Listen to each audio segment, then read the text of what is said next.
Hello everyone and welcome to a new season of the 99 Yards podcast. I'm your host Duncan Terry and today I am joined by guests Stuart Naylor, Adam Barton and Shona Duffy. How are we going? Yeah, very good, Duncan. Glad to be back talking football. Had a little bit of a break after the draft stuff. It's been about 6-7 weeks now, so ready to get back into chatting some football with you guys. Yeah, much the same. Did anything happen over the last 5 months? Maybe need some catching up to do, but just melting away here on the hottest day of the year. No such thing as hottest day of the year up here. It's lashing with rain. But yeah, pretty good. Other than Scotland's weather just being utterly predictable. I think we've had our summer now, Stuart. Would you not agree? We had one good week in June. I don't know. I'm looking out quite a nice bit of sunshine out the window as I'm sitting here, so no, it's not too bad. Maybe it's just the Western Isles. On the bright side, in the other football, your team won yesterday, so we won't mention any of that anymore. Today, we will also be joined by Jack Duffin from the Orange and Brown Report to talk the intricacies of cap management, a topic I know for one could do with some education. Don't know about you guys. But first, it's the start of the new season, so let's start simple. Stuart, we'll start with yourself. Which teams do you fancy this year and why? Yeah, so one of the teams I really fancy this year is the LA Chargers. I think that they've built a really good roster. They've obviously got a star quarterback in Justin Herbert, who's been fantastic through his first 2 years. They've got a sound defensive mind in Brandon Staley as a head coach, but they've really kind of solidified that offense around Justin Herbert. I mean, they've started to rebuild that offensive line. And Rashawn Slater's coming in and been excellent. Corey Linsley coming over from Green Bay has been a really solid centre as well. They've drafted Zion Johnson, one of the top interior offensive linemen just this gone year. There is still some areas that could maybe fill out with maybe right tackle is maybe a bit of a soft spot, but rookie Jamari Salyer, I think he's going to crack his way into this lineup in some spot that might require a bit of shifting around. They've obviously got one of the best route runners in football in Keenan Allen alongside Mike Williams in the wide receiver areas. Austin Eckler's been a really good back for them. He's come through. They've also drafted another back that the draft talk guys won't like me mentioning because they wouldn't rate him, but he was my number one back coming into the draft in Isaiah Spiller. So I think that they'll be a really good complement to each other. But they've also tried to address the defensive side of the ball as well. Obviously, there was the trade for Khalil Mack, who's maybe not the force he once was, but still is a really good rusher to pair up with Joey Bosa. They've tried to stout up the interior of that defense as well, with Joseph Day coming over from the Rams. The backfield, it really looks good as well. I mean, they took J.C. Jackson, who had a great spell at New England, and he's going to come in and play corner alongside probably Michael Davis with Asante Samuel as a nickelback. And if Derwin James can stay fit, pairing him with Nasir Adderley and rookie to come in the rotation in JT Woods, they've got some really nice pieces there. I think they maybe lack a little bit of strength at linebacker and tight end, but when you compare that to the rest of the team, that's probably areas I'd be happy to be weaker in than others when you look at some of the other teams in the league. So for me, I think the Chargers in line for a very good season, despite the division that they're in. Yeah, I'll obviously will hand over to Adam and Shona for your opinions on that pick in a sec. But Stuart, was there anyone from the 52 that you didn't mention there? Yeah, no, I mean, they've got such a good, strong amount of players there that they're all worth a mention. I think that they're a really strong unit, and I'm looking forward to them doing well this year. Absolutely, totally worthy. A really strong squad. What do you guys reckon? I agree with the Chargers. I think they've got a really good setup down there, and I think with the new stadium, obviously the new stadium they had last season, but they're trying it with the Rams. But I just think with everything going on for them, they've got a lot of positivity surrounding them, and Justin Herbert is a fantastic quarterback, and that was such a good pick for them that I think they could be that wee dark horse surprise that we're not expecting to see in the Super Bowl, but they could easily get there. obviously the top favorites, if you look at the odds, are obviously the Chiefs and the Bills, like they have been for the last few seasons. My heart would love the Bills to win. Like, I just love what they're doing down there. They've obviously addressed what they needed to in the off season. Josh Allen's amazing. You know, Von Miller's now gone there, so they're adding pieces that they needed to add, and obviously he believes that they can win the Super Bowl. And I just think getting to 4 and never winning, for Buffalo, man, they need that win. I feel you there, Adam. I have to agree with the Bills. I think that's a great pick, Shona. Very exciting team there. It's hard to overlook the Bengals. They've addressed the needs they had after getting to the Super Bowl last season. So they're only 1 game away, although they need to play another 20 more to get back to the same stage. I'd be interested to see how the Rams do. It might be with all the superstars they have on their team. Can they keep it together when they with a good after they've won the Super Bowl and everyone is potentially a little less motivated? They're not all going for that first ring like Aaron Donald was, as an example. I'm quite interested to see what the Vikings do with under new management. Can they get the most out of Kirk Cousins in a relatively weak division and progress from there? I do quite like the Chargers, but I can't see. The AFC West is going to be a real dogfight, so it's a dangerous pick for any of those 4 teams as far as I can see. As much as they've improved, particularly the Broncos, but it's just going to be so difficult to get a decent seed, and that's going to affect you later on in the playoffs. Absolutely right, and a lot of AFC teams mentioned there. Maybe we will hear some NFC teams now when we go over to Shona. Which teams do you think are in the line for the number 1 pick next year? Unfortunately, it's still kind of like your regular hitters, because they just haven't really addressed the need that they needed to in the draft and haven't been able to do what they maybe wanted to do in free agency. So I'm saying the New York Jets is definitely going to be one. They tried to, making some moves with a trade offer for Tyreek Hill. They, but that just crashed and burned. Josh Allen's not Josh Allen, sorry. Wilson is fantastic. Zach Wilson is a great quarterback.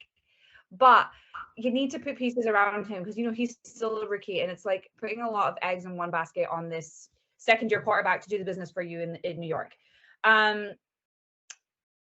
I also think the Bears are going to struggle again. Obviously, yes, they've got Justin Fields, and they've got new coaching staff, which is what they needed to, but it's a lot more uncertainty.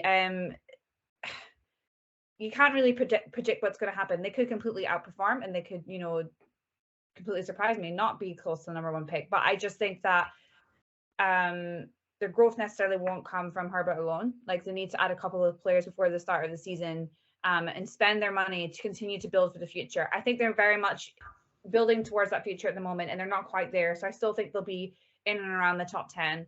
And also the Texans. I mean, what is going on in Texas? Like, Houston, I don't know. You don't even need to go into that depth. You could just literally say Houston Texans, and everyone would be like, yeah, okay, I got you. Yeah, I'm with you there. I sort of feel like we might see a bit of improvement from, say, the Jets and probably the Jags, but yeah, the usual hitters for sure. I mean, Stuart or Adam, there is an elephant in the room. You've got 2 fans on the podcast. Maybe there's a team who doesn't know who their quarterback is yet that might be there as well.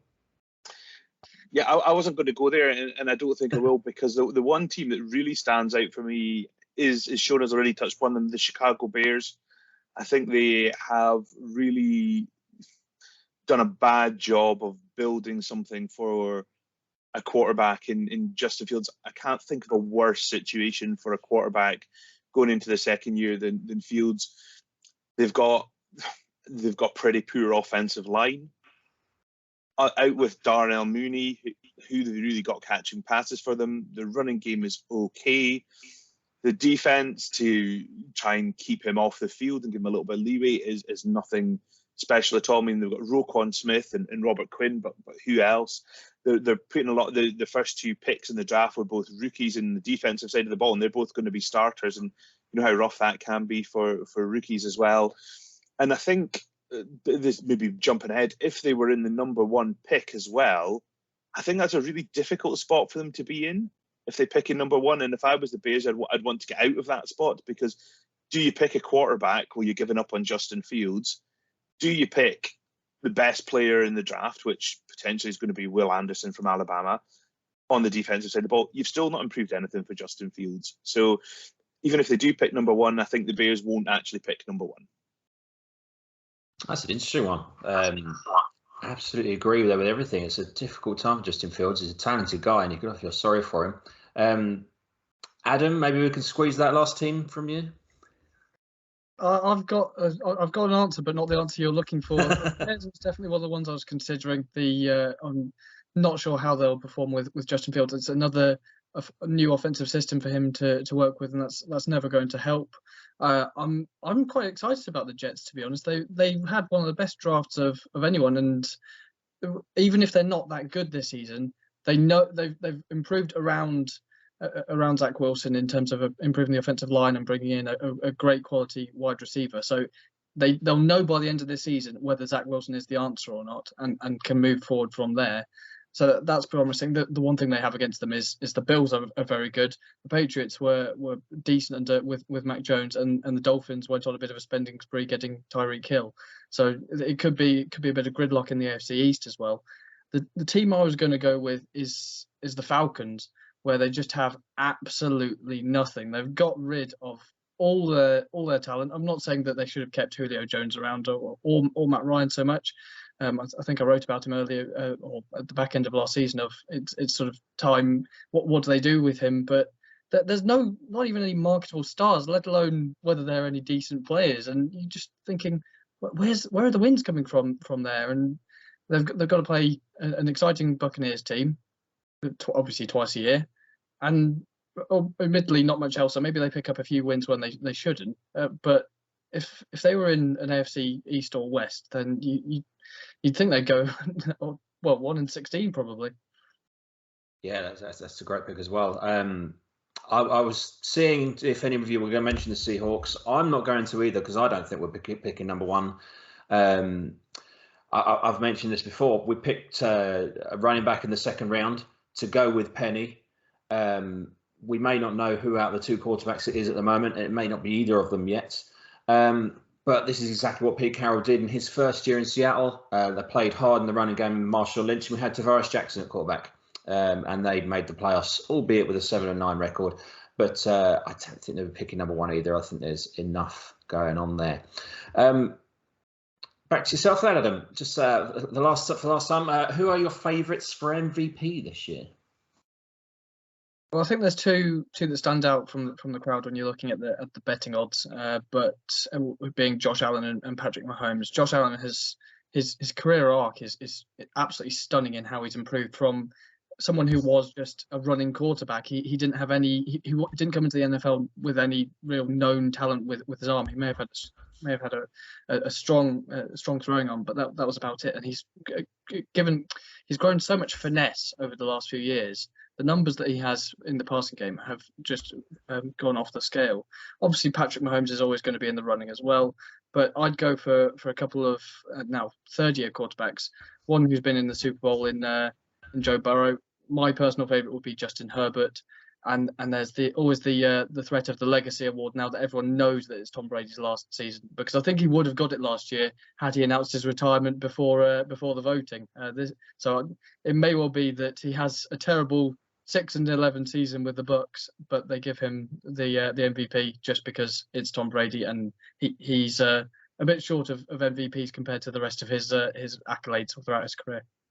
Mm-hmm. It's a good point. And didn't they do that with the Oscars in Lord of the Rings? They gave it to the final film, Return of the King, I think, as kind of a group contribution to the rest of their films. So, sorry? Lifetime achievement. Exactly. How about you guys? Do you see anyone else? I agree with Alvin on Justin Herbert. I honestly love this kid. There was no sophomore slump for him at all. He had a 70.3 completion rate, 115.7 passer rating. I think he posted 25 touchdowns to 3 interceptions. I just think he's incredible, and I just think, you know, he's proving that while people were suggesting that he wasn't going to be a great pick for the Chargers, he's proving that he was an excellent pick. He's proving what he's supposed to do. So I'm going for, because you obviously do have the big names as usual, as we mentioned, Allen, Brady, Mahomes, Rodgers. I think that kid can easily sneak up in there and get the MVP this year. Yeah, I wouldn't bet against a three-peat for Aaron Rodgers. He's won it the last 2 years.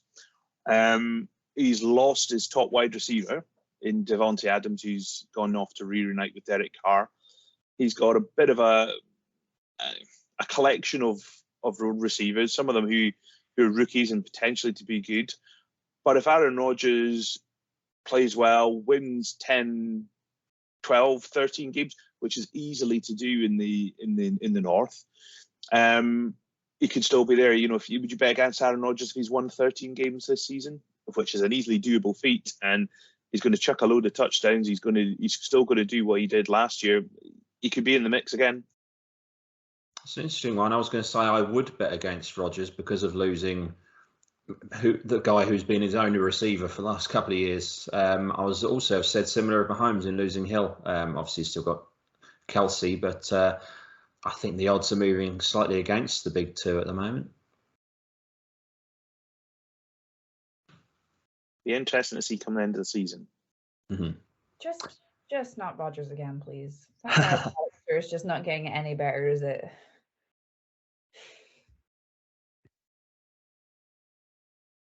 As a player, though, yeah, I'm not going to bet against his ability as a player. Aaron Rodgers has been counted out before, and yeah, I'm not a betting man. I'm not going to put money on it, but I think he'll be in the conversation. Come on, it's as obvious as Alex Smith getting comeback player of the year. It's going to be Tom Brady. It doesn't matter how it's going to be Tom Brady. You heard it here first. Get on down to William Hill and tell them Adam Barton told you so. Next up, let's pour some out for the players that we won't be seeing anymore in the league. The likes of Big Ben, Frank Gore, Ryan Fitzpatrick. They all retired this year. Which player are you going to miss the most? Shona. So I've gone, after we all decided we were going to go for the same guy. He's a top fave in this group. I've actually gone for Malcolm Jenkins, the safety for New Orleans Saints and the Philadelphia Eagles. Obviously, he finished with the Saints in 2021. Announced his retirement in March this year. You know, 2-time Super Bowl champion, 2nd team All-Pro, 3 times Pro Bowl. You know, his stats speak for itself, and he's always been that like kind of presence that a team needed. You know, he was always that consistent presence, I should say. You know, he entered the NFL in the first round draft pick with the New Orleans Saints in 2009. He spent 5 seasons in New Orleans. As I said, won that 2nd team All-Pro honors in his sophomore season. And I just think that the NFL is going to miss, you know, having him and you know, seeing him in the defense. You know, his numbers kind of spoke for themselves. He was always that calming and, I would say, consistent presence within a team, and I think that the league will definitely miss him. Yes, Mr. Consistency, absolutely. He's one of the early draft picks I remember wanting the Seahawks to pick. Obviously, they didn't, but I like that pick. Probably quite underrated and forgotten by most, you know, quite a lot of fans. But he will be a big loss to the league. I actually have myself down as going next, and I'm going to give you Larry Fitzgerald. The word on the street is that he hasn't officially retired yet, but I don't think he's going to be back. Do any of you guys think he'll be back? No, he's. Well, they've traded Hollywood Brown to replace him, surely. Oh no, that's DeAndre Hopkins. Yeah, I think if he was going to go anywhere, it would still be with the Cardinals. Maybe the Patriots will take a go, but they probably would have done it by now.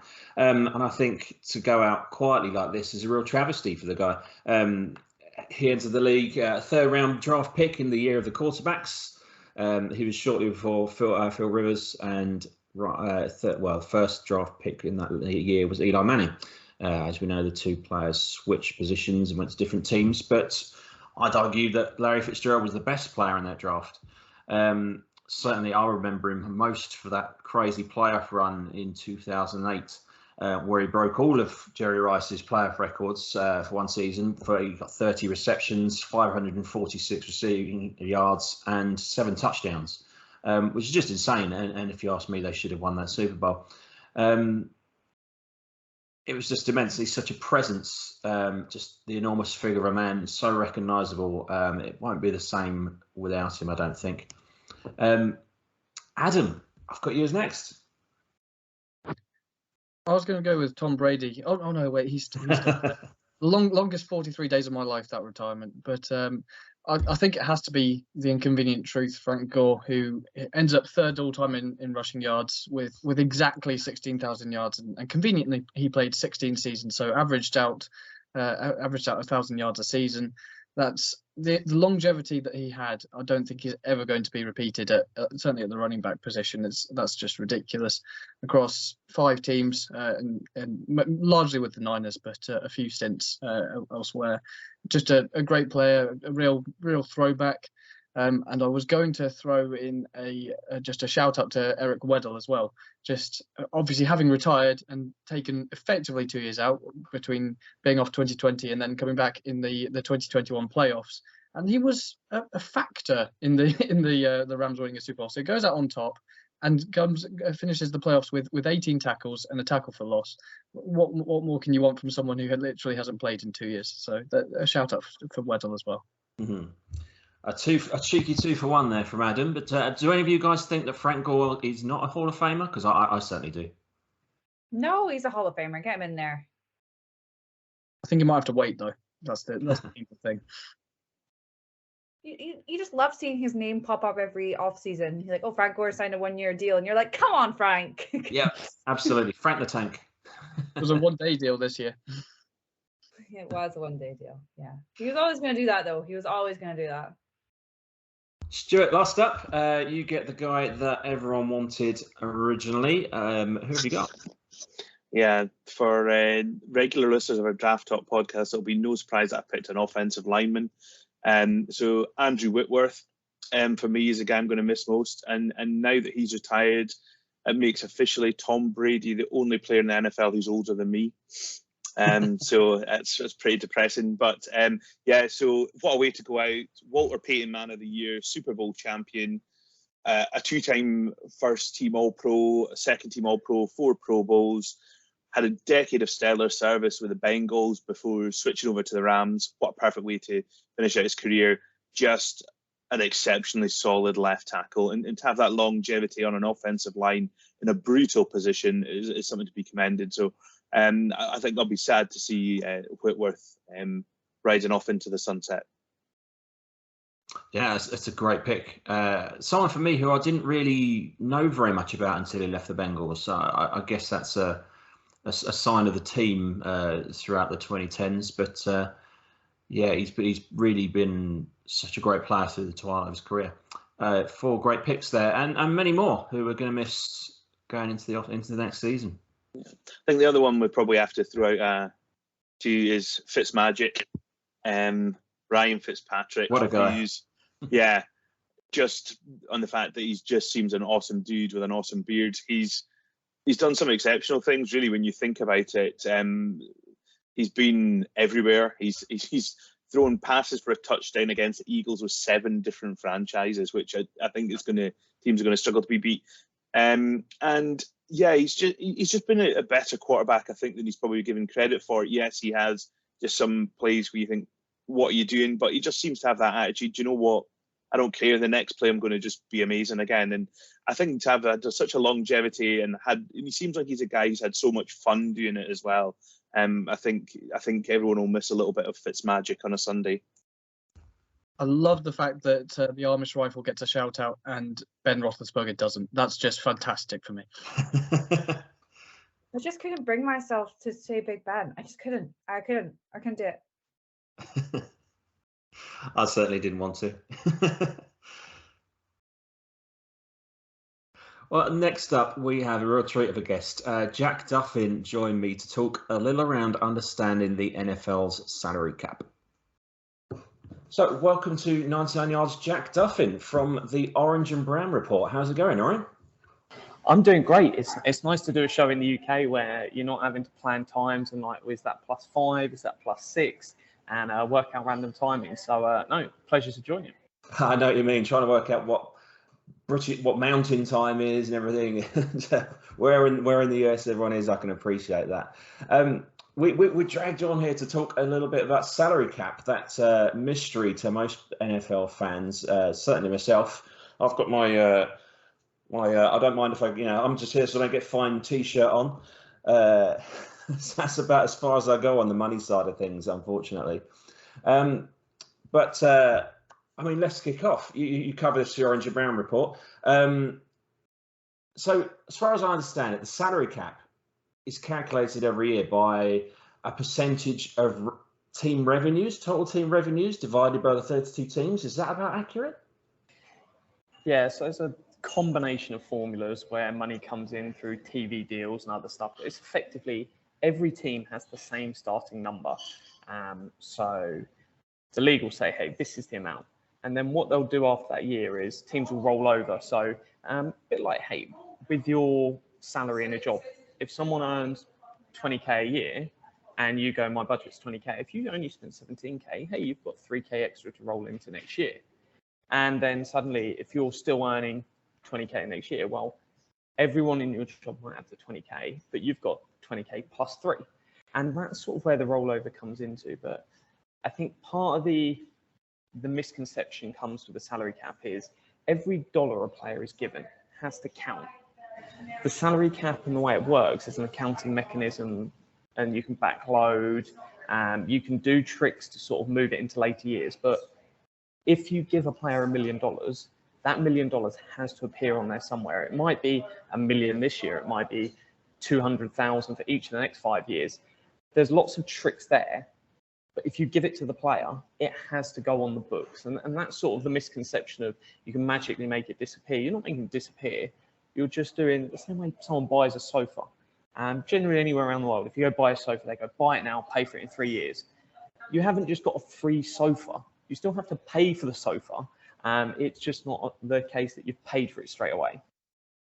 No, that makes perfect sense. And you mentioned there about rolling cap on that you haven't used. Am I right in saying there's a salary floor as well as a cap? So it's a cash floor. So we get into cash versus cap. So the cap is the accounting mechanism. The cash is the real money given to players, because players only really care, hey, and the NFLPA, have the players got as much money as they can?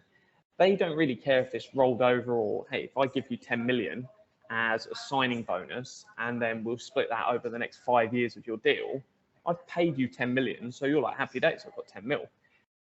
You've got no interest whether that's going to be 10 million on the salary cap this year or 2 million over the next 5 years. So that's why teams in the league focus on it. It's a minimum spend per team. And it's done in 3-year windows. So it's not a single window. It's all about how is it across the entire sort of 3 years to make sure, because you'll get odd years where you spend less. Maybe you extend all of your players 1 year and you lead the league in cash spending. The next year might be really low. For instance, the LA Rams were the lowest spending team in terms of cash last year. But it's not suddenly that they're put together a bad team. That makes sense. Okay, so for the rebuilding team, it's not like they can just get rid of everyone who's expensive and just get a bunch of rookies who are on a very small amount of money. That makes perfect sense. So what happens to a team who are over the cap? What's the punishment? What's the penalty? Or is it just stuff that they have to release some players so that they are under the cap? Yeah, so every team has to be compliant by the time the new league year starts. So if you ever see that time of like, oh, this team's this much over the salary cap, that's looking at the time between when the season effectively ends, which is when the regular season ends, because when you get into the playoffs, it's not actually teams that pay players, it's the league. They're all paid and they get a tiny amount. The actual money for the playoffs is rubbish in the NFL. You're playing all these games and you get hey, I'm not complaining if someone gave me $20,000, but it's that kind of like small amount of money compared to the big pay these players are getting. And that's that time of the year where they all have to re-sign players, cut players, and the day the new league year starts, you must then remain cap compliant all the way through until the end of the regular season. So that's the point. And then teams like the Saints and Eagles, they'll backload loads of deals and take, say you're due 10 million next year, right? We'll convert 9 of that to a signing bonus and push that back. Or you might have another team will just start cutting players, and it'll affect who you can sign in free agency. Because if you suddenly line up 3 players to sign in free agency and you've only got 1 million of cap space, the league will just say, no, that deal didn't go through. So you've got to make sure you're ahead of the curve. I see. I'm with you. I'm with you. And so when they are struggling for cap space, I see headlines, such as the teams converted this player's salary into bonus, saving X against the cap. I mean, you mentioned that every penny counts towards it. How does bonus count in that way, and how does that work itself out? Yeah, so let's say we had a player, you signed him to a contract that pays 15 million all years, 5-year deal. So he's got 15 each of the 5 years, so that's 75 million in total. And let's say year 1, we want to create some cap room. So let's take 10 of that 15 million and convert that into a signing bonus. So in terms of cash, still earning the same 15. He's got 5 million base salary, 10 million signing bonus. But what that will do to the salary cap is that 10 million is then split over each of the 5 years. So suddenly there's a 8 million drop in the first year, but suddenly year 2's got 2 million up. Year 3's 2 million up. So in terms of salary cap, rather than 15s all the way along, you go from 5 plus 2, which is 7. And then each of the other years, you end up with 17, 17, 17, 17. And all of that money's still there. It's just a case of down the line, you've got to set more money aside. And it's why if you did that every single year of a deal, suddenly you get to the final year and that 15 million a year player might be on 40 million for 1 year, and you can't cut them because you've got to be due that money. And that's why you can't take it all the way, and you always have to balance it out at some point. I guess that's why you find teams like the Saints, who were way over the cap last year, I think it was last year, are suddenly in that situation. But that explains that, doesn't it? Yeah, the Saints are a perfect example. So what the Saints had to do 2 years ago is they gutted the entire middle of their roster. And people are like, oh, they kept their star players. And it's like, if you look at all the players like your Emmanuel Sanders, all of those guys, they had to get rid of all of them. And what happened? Their 1-star wide receiver got injured and they had nothing. If you played fantasy, you did not want anything to do with the Saints last year because it wasn't pretty. And that's the issue where if you get, it's like, oh, they kept their star players. But the LA Rams were super lucky that they have a few star players. They all stayed healthy. Because if some of those guys get injured, suddenly you go from the 1-star that you're relying on to deliver to, well, that star player's gone and you've got no second class. And the LA Rams are really different to the Patriots. For a long time through the dynasty, they had Tom Brady at the top and maybe 1 other or 2 other star players. And then they had a massive middle class on the roster. And that's the kind of roster building discussion that you get into of, hey, you can have 2-3 stars, but if one of those 3 stars gets injured, suddenly you've got no one else to step up. You're relying on some rookie or min-deal guy to start rather than that whole, hey, we've got this other guy that's amazing who's going to come in.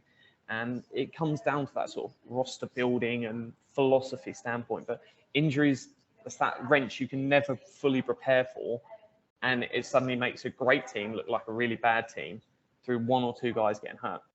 Yeah, and the Rams also, you mentioned, they've also been really good at drafting. They've got some players come through who, on their rookie contracts are really performing, and then, unfortunately, maybe they can't sign them when it comes to the end of their rookie deals, but they've still got that core of star players. They were one of the examples I wanted to ask you about. And in comparing them to, I know I always do this, so forgive me, but the Seahawks, they've just got rid of Russell Wilson, who's their big money player. And they still can't afford to keep Wagner, but Wagner can go to the Rams, who's already got Stafford and Donald and Ramsey and a bunch of others. What's the difference there? Or is it simply that the Rams are going to be, in cap hell in 3 years, and they're just wanting to win trophies now. Is that the situation? Yes, exactly that. So the Seahawks probably could have kept him, but it was like, hey, we've got Geno Smith at quarterback. There's no point paying Bobby Wagner as an older linebacker. Let's move off this deal, because it didn't make sense for where they are in the life cycle of a team. Whereas someone like the Rams, who went there, took a cheaper deal and went, let's go win a ring. And then that structure there. But yeah, they're going to have problems down the line. And it's this philosophy of they've traded away lots of first-round picks, which everyone knows about. They've actually been one of the teams that have collected the most comp picks, had lots and lots of picks in drafts, because they've traded down a lot and they've built it up through different routes. And that's really, really important. But it's hitting on those middle round picks, because you can usually get a good player in the first, second round, but suddenly hitting on third and fourth round picks changes the entire dynamic, because you get that guy really cheap. And then you make the difficult decision at the end to let them go. But as long as you're not spending loads in free agency, then comp picks come back and you can keep moving forward. But for a team like the Seahawks, bottom out, they're not going to be competitive with Geno Smith at quarterback. They could even trade for Baker Mayfield. But Baker Mayfield's not the guy they want to build the franchise around for the next 10 years. What they need to do is suck this year. And the more they suck, the better the shot they have of whether it's Bryce Young, whether it's whoever you fall in love with in the quarterback class. They need to be picking in the top three. And what they don't want to do is strive towards average. And I think the Bengals are a perfect example of this. Call it QB purgatory or whatever, where you just stay good. Andy Dalton is a good quarterback. He's always going to have you around the middle tier of the NFL. But that is the worst place to be. You would rather be awful and you have a shot at changing your franchise's future by you get a Joe Burrow or something else, or you want to be right up the top competing. The worst place in the NFL to be is someone that goes, oh, I think we're going to finish 500 this year, or we'll be one over, one under now. We've got odd amount of games, but that is the worst place you could ever be. You either want to be winning a Super Bowl or setting yourself up for win one in the future. So yeah, never be average. And the Seahawks are exactly right. Bottom it out and then go forward. Yeah, absolutely. And in terms of cap, absolutely the right thing to do. And then every time the Rams sign a player, you just wonder how they do it, don't you? But yeah, if they are hitting in those picks, and they will be in trouble in the future, I guess. But those players, Donald nearly retired this year, didn't he? And Stafford's got a few years left, obviously, but these players, they're not for forever. How does someone retiring? Andrew Luck's a good example. So he was in the middle of his contract. How does retirement and cuts and trades affect that cap? Yeah, so it all really depends around how the contract is structured, what the guarantees are, and whether they've paid some of it or not. And it's like Kareem Hunt for the Browns. There's $6.25 million on the table this year where they go, he's got no guarantees left in that money. So they can move on from him, and then there's no dead cap. Whereas another player could have that. Baker Mayfield, he's got all of that money guaranteed. So you're not going to cut Baker Mayfield. It makes 0 sense. Whereas someone like Kareem Hunt, you could cut him and you've got a 0 on the books. It's fine. So that's where the difficult sort of decision comes of, if you've got guaranteed money and if a player retires, what they'll usually do is retire after June 1st, because after June 1st, it will spread that dead cap out over 2 years rather than one. So you'll see lots of players where they might have their press conference and then it's like you see the roster sheet officially on the league and Drew Brees is still playing as a listed player 3 months after he's told the world he's retiring. Purely for salary cap purposes, they move him into June 1st and June 2nd comes and they officially process a retirement. Right. And that's purely just, if you're up against the cap, it allows you to spread it over 2 years. Some teams don't need to worry, but yeah, if you look at the Colts, the damage Andrew Luck retiring did to that franchise is incredible, because they've just been striding for average ever since. They've brought in loads of quarterbacks that are good, no one great. Matt Ryan is good again. It was like, hey, if it was 10 years ago, we're talking about a great Matt Ryan. Yeah. We're just talking about good now. And it's like their GM's just done a job where he's like, hey, I'm gonna stay okay. Drafting a player like Quentin Nelson. It's just a bad pick, because Hall of Fame Quentin Nelson does not get you closer to a Super Bowl. And that's just unfortunately the way the league works. It's not about finding the best left guard. It's about finding the best difference maker. And that comes in positions like your quarterback, your wide receiver, your pass rusher, a top corner. Those are the real difference makers. So the salary cap is an important thing to look at, even when you're looking at the draft, because hey, you can get a running back anywhere. It's not just the production, it's how replaceable they are on contracts. Whereas you start looking at, hey, go find me a elite corner, go find me an elite quarterback. Good luck. Yeah, quite right, and that's where the Rams have put their money: the defensive tackle, the corner, the quarterback, the wide receiver. Absolutely right. Another method, just quickly, my last question about this is the Brock Osweiler example, and what I believe happened there is they traded him and a second for a third, if I'm right, and in doing that, took on some of the cap.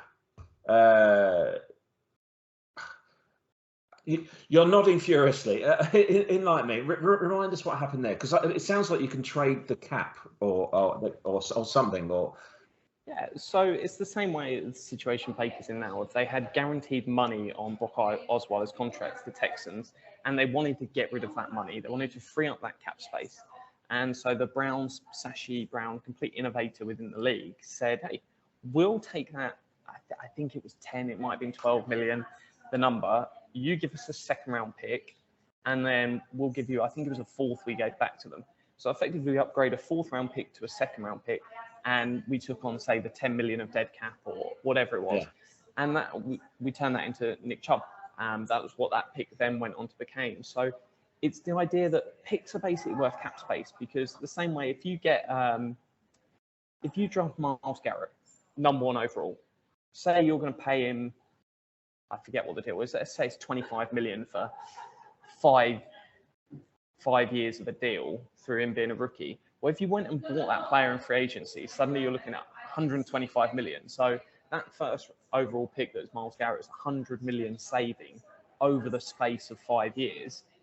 And so it's that trade-off of everything comes back to the cap. Whether you're talking about a trade, it's the value in a draft pick is based on, well, it's not just the player you're going to get. Because if you have Patrick Mahomes and he was on a 150 million a year contract, that would be a bad deal. And you'd been trying to offload Patrick Mahomes, which seems weird to say, but every player has their price. And if someone's earning 150 million, then you probably don't want them on your team, because it's going to cause the rest of your roster to be really poor. So value with a player, how much they're earning over a contract. And the league actually vetoed the Browns 2 years ago. So the Saints wanted to sign Jadeveon Clowney, but couldn't afford to sign him. So what they did, they reached out to the Browns and said, hey, can you sign Jadeveon Clowney, have I think it was an 8 million signing bonus in the deal, and then once you've signed him, immediately trade him to the Saints and we'll give you a third round pick.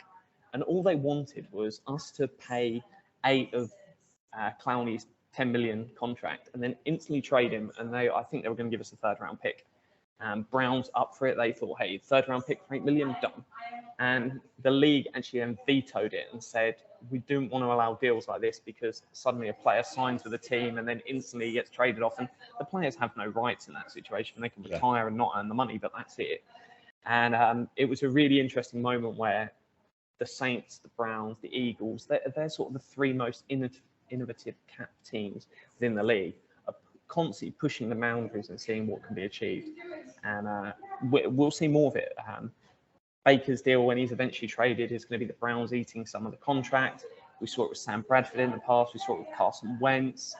We saw it with Jared Goff, where teams are unloading deals. And the LA Rams were really lucky. They were saddled with Jared Goff. And not only did the Detroit Lions give up Matt Stafford, they took on that horrendous contract Goff did. And we could easily sat here chatting about the LA Rams are a shambles. And 2 years later, they were gifted a situation which they couldn't have asked for any better. Else they would have been in absolute hell as a team, and they couldn't have afforded Matt Stafford unless another team took Jared Goff off their hands. Yeah, the moral here: get yourself a good GM who knows what he's talking about. I mean, that's fascinating. I love the unusualness of the lopsided trade because of the cap space. I think that's fascinating. Yeah, like you say, something we should see more of in the league, I think. Jack, thank you very much. Where can everyone find you and your colleagues on Orange and Brown Report?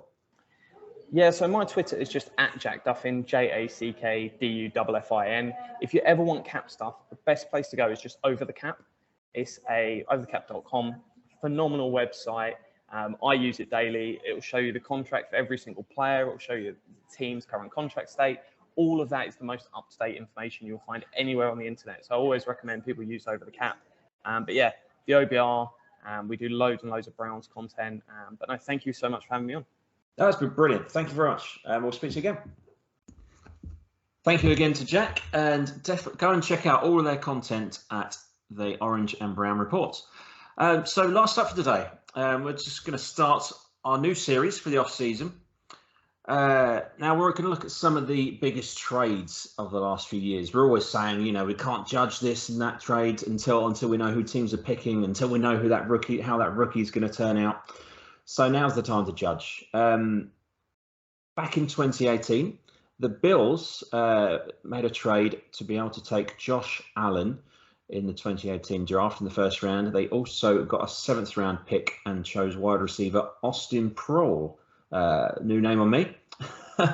And the Bucks received some draft picks, obviously, but their players they took were Vita Vea, safety MJ Stewart, quarterback Carlton Davis, and safety Jordan Whitehead.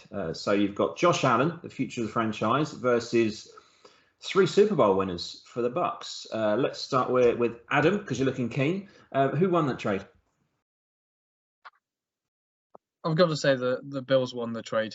Anytime you get a franchise quarterback in the building, then you've won the trade. It's worth whatever you have to pay. It's sorted you out for the next. Well, assuming no long-term injury, it's sorted you out for the next 10 years, 10 years plus. Especially if that's an MVP candidate as well. So you have to say the Bills.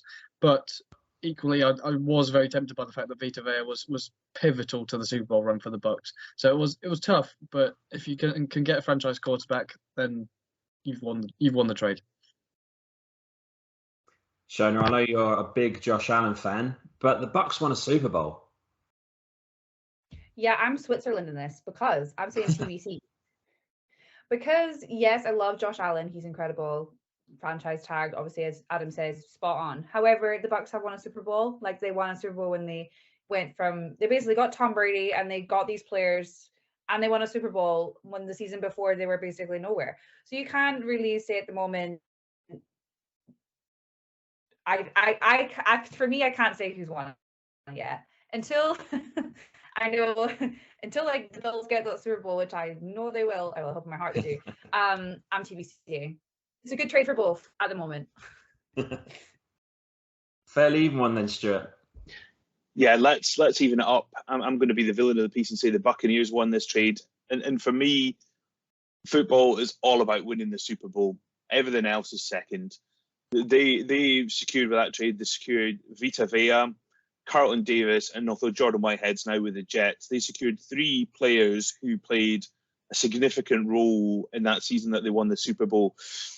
Yes, Josh Allen is a franchise quarterback, but there's no guarantee that that's ever going to bring you a Super Bowl. I mean, hey, look at my team, Dan Marino, one of the greatest quarterbacks ever, never did it.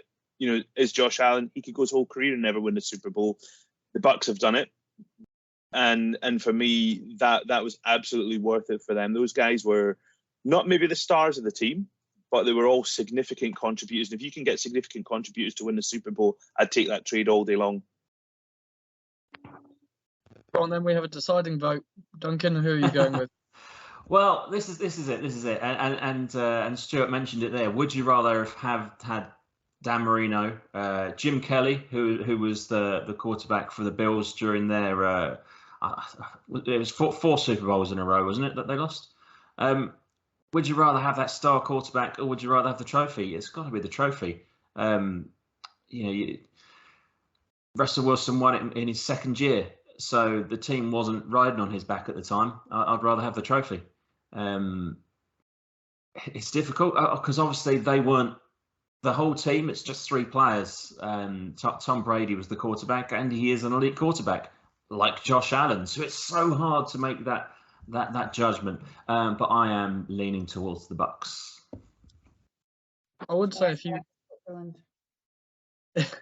If you looked at this trade after 1 year, you would definitely say that the Bucks won the trade. It's the fact that Josh Allen has had the rise that I've mentioned earlier in the podcast has really balanced that out. But that's not to say that the three Bucks players, Vea, Whitehead, and Carlton Davis have had very good careers given where they were selected. So it's a weird one where everyone's won, but yeah, it depends on your viewpoint. And give it time, and Josh Allen may have won a Super Bowl, and that may redress the balance as well. It wasn't an easy one for the first week. You were going to get Jalen Ramsey, but most of the picks that the Jags made have failed somewhat. We're to see Travis Etienne, but maybe I'll make it a little bit easier on you guys next week. Well, that's all for today's show. Thanks for listening. As always, we'd love to hear all of your thoughts. You can tweet us at 99yards. Maybe we'll put a survey out there to see who you're going to miss going into the new season. Thanks for listening.